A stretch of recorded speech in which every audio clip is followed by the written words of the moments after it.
मैनावती मैनावती आरती लेकर प्रसन्न करने आई। मैनावती आरती लेकर परछन करने आई। मैनावती आरती मन ही मन घबराई। शिव शंकर का रूप देख कर मन ही मन घबराई। मैना माता मैना शुभ आरती समारी, संग सुमंगल गावही नारी। माताएं गीत गा रही थी। आपने देखा होगा द्वार चार जब होता है तो माताएं गीत गाती हुई वर का परछन करने आती हैं। तो मैना मैया भी हाथ में सोने का थाल, उसमें सुंदर सा दीपक, गंगा जल, रोली, चावल, पुष्प रखे हुए। उधर भोले बाबा की पीठ है और जिधर बैल की पूंछ होती है उधर बैल का भगवान शंकर का मुख है। अब शिव जी को सीधा करे तो बैल की पूंछ आ जाए और बैल ना हो जाने दीजिए, फिर उसके बाद आप जैसा हो वैसे रहना। शिव जी सीधे होकर के बैठे और जैसे ही मैना मैया ने देखा भगवान शंकर के गले में पड़ा हुआ था नाग, मैना जी ने आरती घुमाने का प्रयास किया। सांप ने फुफकार मारी, मैना मैया के हाथ से थाली नीचे जाकर के गिरी। मैना मैया भाग करके भवन में बैठी। भाग भवन बैठी अति त्रासा, गए महेश जहां जनवासा। मैना माता आरती छोड़ करके भाग खड़ी हुई। अब शिव जी ने नारद जी से पूछा, नारद बाबा ये महिला कौन थी? ये अपने हाथ में आरती लेकर के आई थी और आरती फेंक करके क्यों भाग गई? अब नारद जी ने विचार किया कि कहीं कह दिया कि आपके रूप को देख करके भागी हैं तो शिव जी कहीं नाराज न हो जाए। नारद जी ने कहा बाबा वो क्या है? मैना माता ये जो थी ये सती जी की, पार्वती की माँ है, ये आपकी पूजा करना चाहती थी और उन्होंने दीपक जलाया हुआ था और उन्होंने देखा कि आपके माथे पर चंद्रमा विराजमान है।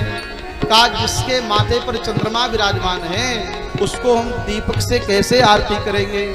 इसीलिए दीपक फेंक दिया होगा। वह गंगा जल लाई थी जल चढ़ाने के लिए, लेकिन आपके माथे पर तो वैसे ही गंगा जी विराजमान है, इसलिए गंगा जी के जल को निकाल दिया होगा। और डोली चंदन की आपको आवश्यकता ही नहीं, क्योंकि शरीर पर भस्म लगाए हुए हैं। भगवान शंकर ने कहा अच्छा इस तरह से आरती हुई है।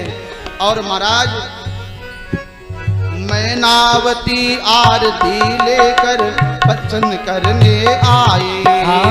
मैनावती आरती लेकर परछन करने आई। शिव शंकर का रूप देख कर मन ही मन घबराए। शिव शंकर का रूप देख कर मन ही मन घबराई। गिर गई हाथों से आरती हिमाचल नगरी। गिर गई हाथों से आरती हिमाचल नगरी। हिमाचल नगरी, ओ हिमाचल नगरी, हिमाचल नगरी, हिमाचल नगरी। चली भोले की बरतिया हिमाचल नगरी, चली भोले के बरतिया हिमाचल नगरी।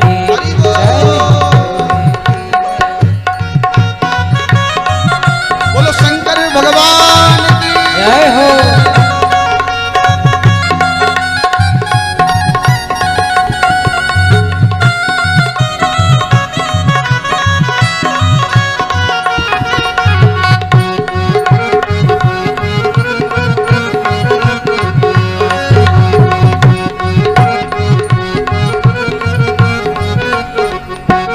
मां मैना भवन में जाकर के बैठ गई और कहा ऐसे पागल दूल्हा के साथ मैं विवाह नहीं करूंगी। तुम सहित गिर से गिरो, पावक जरो, जलनिधि महु परो। तुम्हारे बेटी तुम्हारे सहित आग में जल जाऊंगी, पानी में डूब जाऊंगी, लेकिन ऐसे बावरे बल के साथ विवाह नहीं करूंगी। माता पार्वती ने कहा मैया आप तो माँ हैं, आप जानती हैं संतान के भाग्य में सुख होगा तो उसे सुख मिलेगा, संतान के भाग्य में दुख होगा तो उसे दुख मिलेगा, आप शोक न करें। माँ पार्वती ने समझाया। उसी समय नारद बाबा आ गए और नारद जी ने सभी को समझाया। शिव के जैसा और न कोई नारद ने समझाया। हाँ, शिव के जैसा और न कोई नारद ने समझाया। तब गौरा और शंकर का खुश होके ब्याह रचाया। हाँ, तब गौरा और शंकर का खुश होके ब्याह रचाया। हिमाचल नगरी पड़ गई बावरिया, हिमाचल नगरी। हिमाचल नगरी हो हिमाचल नगरी, ओ हिमाचल नगरी, हाँ हिमाचल नगरी। चली भोला की बरदिया हिमाचल नगरी, चली भोला की बरदिया हिमाचल नगरी, चली भोला की बरदिया हिमाचल नगरी। बोलो शंकर भगवान की जय हो। नारद जी ने सबको समझाया, सबका शोक समाप्त हो गया। वह शुभ समय आया जब भगवान शंकर दूल्हा बने हैं। आज बड़ा सुंदर स्वरूप है, माथे पर मोर लगाया है, सुंदर दूल्हा का वेश धारण किया है, लग्न मंडप में पधारे हैं और दुल्हन के वेश में स्वयं जगत जननी जगदम्बा पराम्बा भगवती माँ पार्वती पधारी है। माँ का सौंदर्य कैसा है, गोस्वामी जी कहते हैं जगदम्बा जो है इतनी सुंदर है जिसकी समता दुनिया में किसी से नहीं है। मैं कैसे वर्णन करूं उनका सौंदर्य। महाराज ब्राह्मणों ने मंत्रोच्चारण प्रारंभ किया है। हिमांचल राजा ने भगवान गणेश का स्मरण करके लग्न मंडप में शिवजी से और पार्वती जी से गणेश की पूजा करवाई है, ऐसा वर्णन है। मुनि अनुशासन गणपति पूजे शंभु भवानी, को सुनि संशय करे जनी सुर अनादि जिय जानी। का उस समय तो गणेश जी का जन्म भी नहीं हुआ था, फिर ये गणपति की पूजा कैसे? का देखो गणपति एक पद होता है, जैसे प्रधानमंत्री का पद होता है, प्रधानमंत्री बदल जाते हैं लेकिन पद नहीं बदलता है, वैसे ही गणपति का पद है, लोग बदल जाते हैं लेकिन गणपति का पद वही रहता है। तो उस समय जो गणपति हैं वह कपर्दी नाम के देवता थे। भगवान शिव के जो पुत्र हैं वो गजानन हैं, गजानन भी गणपति बने हैं, लेकिन उस समय शिव जी के विवाह के समय कपर्दी नाम के देवता गणपति थे। शिव अनुशासन मुनि अनुशासन गणपति पूजे शंभु भवानी, गणपति की पूजा करी गई। लोगों ने मंगलाचार किया है। हिमांचल राज ने हाथ में कुश और कन्या का हाथ धारण करके गही गिरीश कुश कन्या पानी, भवहि समर्पी जानी भवानी, पूजन करते हुए हिमांचल राजा ने अपनी कन्या का दान भगवान शंकर के लिए किया है।